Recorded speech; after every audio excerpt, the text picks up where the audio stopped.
Minule som pozerala taký seriál a tam som videla diel po dieli, ako jednému protagonistovi z toho seriálu sa menil život pod rukami na základe jeho zlých rozhodnutí. A samozrejme, keď on je v tom vare toho svojho života, tej svojej hry,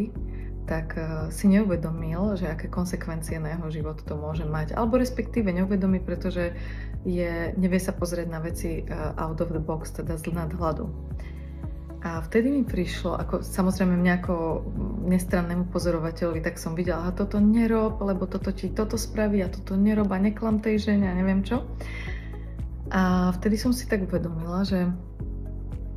keď my žijeme tie naše životy,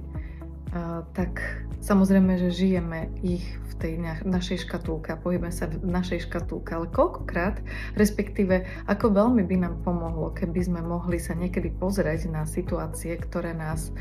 trápia z nadhľadu, z toho out of the box. Keby sme videli za tie dva kopce, za ktoré nie je možné vidieť, ale minimálne keby sme si vedeli sa pozrieť na tú situáciu, ktorú žijeme z takého nadhľadu, získať povedzme ten vyšší pohľad a hlavne sa od toho odpojiť od tej drámy emočne, tak by sme sa vedeli možno rozhodnúť práve z tohto miesta nadhľadu, z tohto miesta neutrálna, z tohto miesta pokoja. Ale ako to teda spraviť, je, keď sme v tej dramatickej situácii, tak možno nechať, nie vždy nastreliť nejakú odpoveď, alebo okamžite treba mať odpoveď, okamžite treba mať riešenie, ale čo tak si vojsť trochu do takého pokoja a povedzme, ja to napríklad robievam večer, že sa snažím pozrieť na svoj život ako keby z nadhľadu. To znamená, že ako keby som vyšla z tej svojej hry, zvanej život, ktorú hrám a pozriem sa, že dobre, takže teraz má Táňa tam, teraz toto rieši, toto sa tam deje, aha, toto sa deje tam a tam, kto všetko sú účastníci a tak ďalej. Niekedy mi prichádza